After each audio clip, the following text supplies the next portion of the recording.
Hello, my name's Lena and I've been documenting my beginner's sewing journey on this channel for the past 3 years. And one of the most commonly asked questions I get is, Lena, what do I actually need to start sewing? Is it super expensive? There's so many lists online of essential things I need. What is actually true? And what is capitalist upselling hobby accessories, gadgets and gizmos bullshit? Well, I'm about to tell you today my list of essentials versus things that you can have, and there's no judgment for you getting them if you love them and if you genuinely find them helpful, but for me as a beginner have been live withoutable, semi-pointless, and the absence of them hasn't come between me and having my own me-made garments. We have a big list to get through, let's just say, so it's best if we start. So the first thing is a sewing hamper. You've seen them. They're all over Hobbycraft and all the other beautiful sewing websites, and if you go into a sewing shop, they probably have one. They look lovely. They feel lovely. But when it comes to storing your sewing equipment, I have everything I need really in this bag. I already own this bag and I've had this bag for years. It's actually originally a toiletry bag. I used to use it for my makeup, but what can I say? Priorities shifted. I don't even know where half that makeup is now. It's probably under the bed somewhere. I don't care. I started using this and it's perfect. It does the job, and you might want one of those sewing hampers, but I bet you probably have something that you can use instead that actually has more functions. Like in those sewing hampers, they don't have all these little pockets and all these little things. They usually have like a couple of compartments, but the extensive functionality of toiletry bags is just second to none. I love it. So that's a big unhaul for me and potentially for you, depending on what you already have. Next is sewing scissors or fabric scissors, whatever you want to call them. Unfortunately, these are an essential. I couldn't live without these. I know that they're just scissors, but you do need extra sharp scissors to cut fabric without it fraying, and being able to cut carefully in a straight line and be able to follow curves. You do need a pair of really sharp, specifically fabric scissors. I know, annoying. Thankfully they're not too bad. I think I got these for about £8 and they've lasted me years. They pretty much function and look exactly how they did when I first got them, and as long as you protect them from evil people in your house who want to steal them and use them to cut paper, which blunts them and ruins them, then they're a great investment, and yeah, you do need them. Pinking shears, however, have never had a use for them. I did used to have some when I was a teenager. I do understand the function of them. They're basically scissors that cut in a zigzag line, but honestly, they're fine. Like, you tell me what you use pinking shears for and if it's really made a big difference to your sewing practice, because I have never thought, do you know what, this would be so much better if I had pinking shears. It's just never happened. On the theme of cutting instruments, this is a rotary cutter. It's an evil circular knife, kind of like a pizza slicer, but you use it for fabric. Now, do I own one? Yes. Do I need one? On reflection, probably not. I thought this would make my experience of cutting out patterns a lot easier, but if you don't have a very steady hand and you're still a beginner, it is actually a much easier to make a dog's dinner of it with this. It's definitely a delicate process, and while using fabric scissors does take longer to go round projects, as I've said before, I actually don't mind that. I enjoy my hobby. I don't mind if it takes me a little bit longer. I like the mindfulness of cutting round, and more often than not I will opt for using these over my rotary cutter unless there's like a big reason for it. Like if it's a really like curvy thing that I'm trying to do, or it's really small and I can't get my scissors in, then I'll go for this. But while I am trying to use it more because I want to improve my dexterity and my precision, as a complete beginner, I would say no. I would lean towards no. And the other reason is because if you get a rotary cutter, you also have to get one of these massive bastard things. I started sewing in a very small flat on a tiny little desk, and I can't imagine having this and moving with it all the time. It is really useful if you want to use your ironing board as a bit of a sewing table, because it kind of extends the width of your ironing board, and I use it for like laying out projects and stuff more than I do for using my rotary cutter. But you need a cutting mat if you're gonna have a rotary cutter. and it just starts spiraling out of control. If you're not sure about the hobby yet and you're not sure how much storage space you have, I don't necessarily think that either of these things are essential, and while I'm not going to get rid of them, and I'm sure as my sewing practice improves I'll see the use of them more. This is a video about whether you need it as a beginner, and I can say wholeheartedly you don't need a cutting mat. Next are pins. Pins, they're good for the heart. The more you pin, the more you do need these. They're really annoying if you drop one. I'm missing two, so that means that they're somewhere in this room. Terrifying. But they are a kind of bit of a staple of sewing, and they're widely available everywhere. I just got these from my supermarket. Given the choice, I would 1000% get the ones with the balls on the end so that they're easier to spot when you drop them in your carpet as a beginner. I think you need the berry ones, no offense. However, while I recognise that these are a necessity, I do wholeheartedly hate using pins, and whenever I can, I use these. These are sewing clips, and I had no idea they existed for a long time because all of the tutorials I watched on YouTube, like, nobody used them. They're essentially just really small clothes pegs that are really scarily, like, this is going to cut off your circulation if you leave it on your finger. Like, they're scarily strong, especially if you want gathered tier skirts and beautiful precise collars. These are what you need. I got these for £3 from Vinted. Lots of people just sell them on, and I can't imagine my sewing practice without them. They've just changed my life. Unfortunately, you still do need pins because these are only useful if you're sewing around the edge of something rather than sewing in the middle of something, if that makes sense. And there are lots of situations where you need the pins, but these were something that were kind of sold to me as like a fancy extra, when actually they've made all of my beginner tasks so much simpler. And if you're somebody who's just doing parts of a project throughout a week or a month and you don't have time to sit down and do a big session of sewing, being able to clip your stuff together and know that it's gonna stay in place rather than pinning it and then having to pile it off somewhere and losing all the pins, it's life-changing. I don't even think that's an exaggeration. These will change your life. Where's my fucking pin cushion? To go with the pin is a pin cushion. You don't need one of these. I didn't have one for like, when did I make this? I think I made this after like 1.5 years of sewing. They're really fun to have, but there is nothing wrong with just putting the pins that you've been using in a little bowl or a dish or even a mug by your sewing machine. You don't really need a pin cushion. It's just like useful. I made one out of scrap fabric and stuffed it with scrap fabric. So really it's not an environmental or financial drain if you want to make one for yourself, and actually a very fun little beginner sewing project to make a little pin cushion. So I'm not against them, but I am unhauling them as like, oh no, I can't start because I don't have a pin cushion. Like, it's not a thing. Linked to that is a sewing ham. I just made this. A sewing ham is like well, usually they're beautifully crafted, smooth bits of artistry that are essentially massive pin cushions in a certain shape so that you can pin on a curve and you can iron.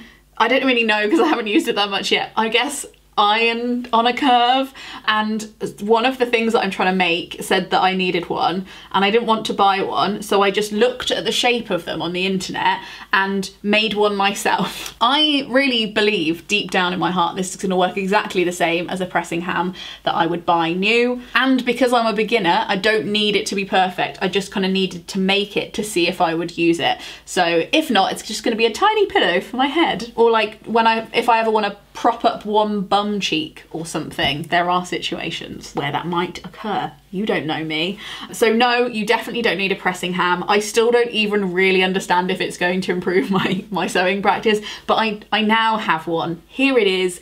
I made it for free. It keeps the scrap fabric out of landfill, I guess. Sewing machine needles. Yeah, I actually, when I first started sewing, I was like, can I just put a normal hand sewing needle in this machine? No, you do need special needles that fit into your sewing machine.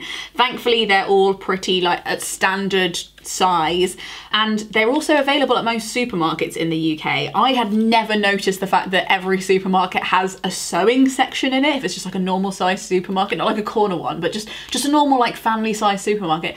They sell machine needles. That had never occurred to me as a thing. So yes, you obviously do need needles. Most machines will come with a little set of them, but what I am unhauling is the specific needles for specific fabrics. when you go into sewing shops or if you look online, they do have like an endless amount of different kinds of needles that you might use for different kinds of fabric.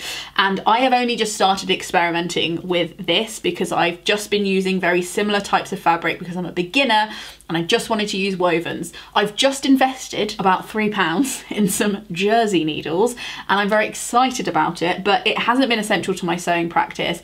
If you are just practicing, I don't really think it makes that much difference. And please, if you're starting out, don't think, oh, I have to own every kind of needle for every kind of eventuality.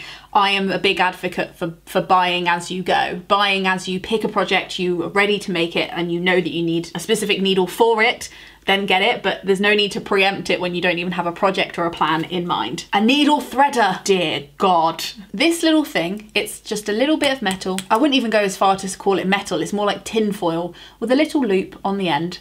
It's the difference between me giving up sewing and making it one of my personality traits. I have no interest in being able to thread a needle by eye. I can do it on some days and other days I can't. It's just, I can't even start to explain. How do I do this justice? It's just a little metal loop that you push through the eye of a needle and then you can put your thread through it and you can pull it out and you don't need to fiddle around with it. You don't have to have amazing eyesight because I don't have amazing eyesight. I don't have great hand-eye coordination, but goddamn am I gonna sew. You need one of these. They are tuppence. You can get them in any kind of little pharmacy sewing kit. You can get them in supermarkets, you can get them in sewing shops. I have about 3 that are just on rotation around my house because I can't live without them. I don't know why what I thought I was trying to do. Threading my own needles. Very, very inexpensive. As long as you're not harsh with them, they can last you for years and years and years, and 1000% worth the tiny investment for the mental clarity it will give you from having one. Marking tools. There are a plethora of different kinds of pens and fabric markers out there on the market, ones that are washable, ones that are neon. They all look amazing. I don't own any of them and I never have. I do have some tailor's chalk, she says, somewhere. Yes, here is my tailor's chalk. It cost me 50p. It came in this little bit of cardboard where I keep it. It's fine. I don't know what else to say about it.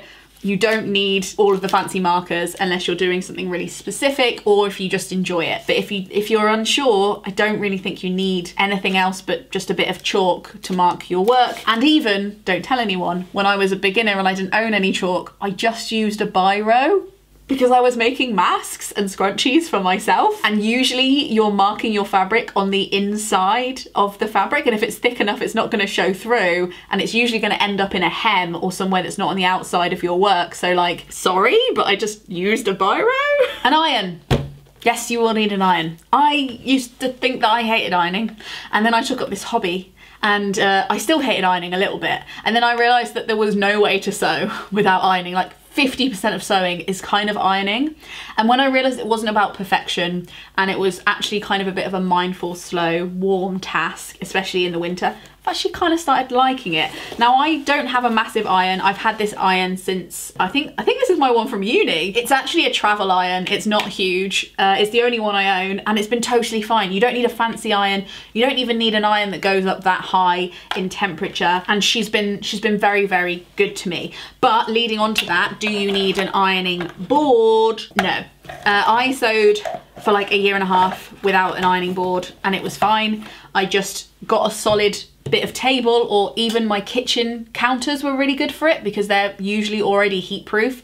And then I just put a towel or like a couple of tea towels underneath whatever I wanted to iron, and I ironed and it was fine. And also, if you don't have room for an ironing board, relatable content, I have lived in a lot of flats like that, you can also just buy an ironing mat. Like you can just have like one that rolls up. You don't need an ironing board is what I'm saying. However, if you don't have a desk or any other flat surfaces in your house, having an ironing board that basically functions as your sewing table and your cutting table and everything else is actually really good. So it's up to you, but if you don't already own an ironing board, I wouldn't rush out and buy one just because you want to take up sewing. Next are thread snips. These are essentially tiny little scissors that have a spring in them, so they're always open. So I mean, if you have dogs or small children around, probably not an amazing thing to own. Like it would stress me out, but since it's just me and I'm happy to take responsibility for my own wounds, I do own some. And while I am still going to unhaul these as essential, I didn't get them for the first 2 years of my sewing journey. I actually really loved them, and while I wouldn't give up sewing if somebody banned me from using them, I would be super sad about it.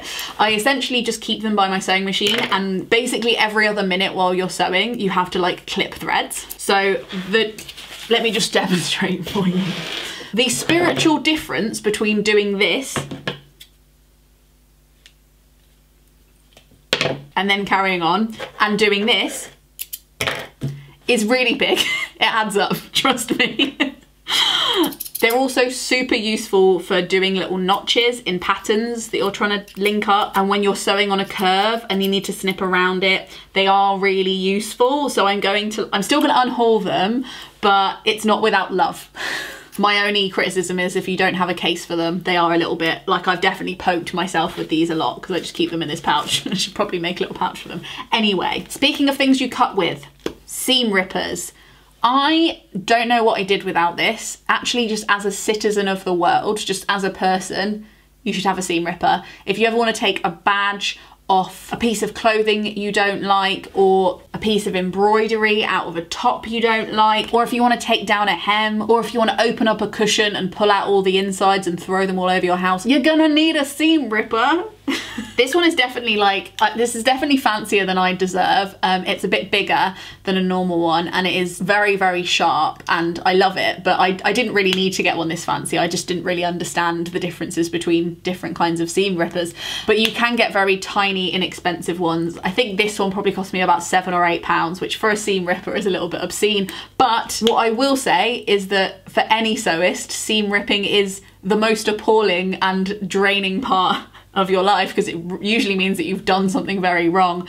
So having a nice, comfy, happy little seam ripper with you does, I think, makes a big difference. But you don't need an expensive one, but you do need one. A measuring tape. There are also measuring rulers that people have. I have a couple of these flexible measuring tapes. You don't need anything fancy. I got this one from this little sewing kit I got for £5 when I had to buy it as an emergency, because you remember when I was in London and I ripped the side of my jumpsuit and I showed everyone my pants, and I had to spend like 45 minutes sitting in a public toilet sewing them up? No?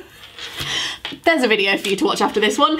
Anyway, this is super useful in that it's useful for you measuring your own body when you're trying to fit your clothes. But I'm actually gonna unhaul, this might be controversial in the sewing world, I'm gonna unhaul a flexible measuring tape like this, because in all reality, if you already have one of these, just the big DIY fuck off kind of metal, you know, the ones that sound like this, then you don't technically, I was thinking about this, you don't technically need this. When I couldn't find this, I will get a piece of thread or a piece of yarn, or in this case, a piece of elastic. No, elastic wouldn't be good because then I won't be able to do an accurate thing. I get a piece of yarn or string or whatever you've got lying around like this. I would put it around my bustier like so. I'd get the measurement, whip it off, and then just measure the string against the measuring tape. Do you see how it is the same? I do, and it's too late for me, but it might not be too late for you. You don't really need one. Because I'm also a bit of an ambitious sewer and I like sewing big dresses and projects like that, and I also have sewn so many curtains at this point, it's actually kind of obscene. I more often than not turn to this little baby and put my fabric on the floor and measure it like that. I don't use the sewing ruler that I bought. I got by fine with just using really big books or magazines to draw straight lines with all my fabric. The God's honest truth is that this thing is really my ride or die. So if you have one of these and you're starting out and you're not sure if you need one of these, you probably don't. Yes, you do need thread. Do you need a little case to keep all your little reels of thread in colour order? No. You don't, but does it make me happy just to gaze upon it? Oh yes. But yeah, you do need thread, but you don't need any kind of fancy thread. It depends on the project, whether you want to use polyester or cotton thread, and if you want it to be biodegradable or not. But it's also worth noting that I've picked up a lot of secondhand thread just from relatives who have got loads lying around who don't want them, or big piles of it in charity shops. So again, if you're a beginner and you don't want to spend much money, there's already stuff in the world that exists. So if you want thread, that's where it is. Sewing machine, you will need one of those. I've actually covered that in another video, and it's a bit more of a longer spiel about are sewing machines expensive or accessible and what kind of sewing machine you might want to start on. I've covered what I know in this video up here. What I know isn't loads, but what I do know is you do require some kind of sewing machine, be it a second-hand one or a child-size one, which is what I started out on, or, you know, a really nice one. A sewing machine is in fact required. Pattern weights. They're like little, I haven't got one, so spoiler alert, it's an unhaul. They're like little heavy metal circles, and you can get like fancy patterned ones as well that just weigh down your pattern while you're cutting it out, and that's all they do. Now, I don't know if you've ever seen a can of beans, but it does a really good job of holding things down. I also have candles that I use. I have little ghost ornaments that I use. Depending on how heavy you need them to be, inevitably there will be objects around your house you can use, and I understand that pattern weights are really good if you're a professional and you're doing it all the time, day to day, or you need it to be like completely specific. But I don't see them in my future. I'm totally fine with using baked bean cans. They do not feel necessary to me. And finally, I want to put something that other people say is a luxury, but I actually, now I have one, see it as a complete and utter indignant necessity. And it's this little thing here. It's like a sewing guide magnet. I'll put on screen what it's actually called. But it's just a tiny little bit of magnet that you put on your sewing machine, on the little metal bit where you're sewing, and you place it at the measurement you need your seam to be, and then you just guide it through. And you don't need to sit there and like watch and keep your mitts completely still and like focus really hard. You just follow that seam guide and it does it for you. And I don't understand. It's kind of like, well, I mean, I'm somebody who like really didn't want to take the stabilizers off their bike when they were learning to cycle, and also very much advocate for bowling alleys with the sides up. Like, what are you trying to prove? So maybe I'm not the best person to ask, but this thing cost me like £2.50 and it's changed my whole life. And every sewing machine should come with one. I got mine from Wool Warehouse, which is a lovely indie shop in the UK that ships everywhere, I think. So support them. Midlands represent. They're very good. I haven't seen them sold in many places, to be honest, but maybe they're really common in other countries. But if I can achieve anything in my life, it's letting you know that this little smiley thing exists. And if you're choosing between one of these or one of these or one of these, I would just get this. Thank you so much for watching this video. I am doing this thing this year called my year of make do, where I am banning myself from buying all clothes, like even secondhand or thrifted clothes. Like, it's not allowed.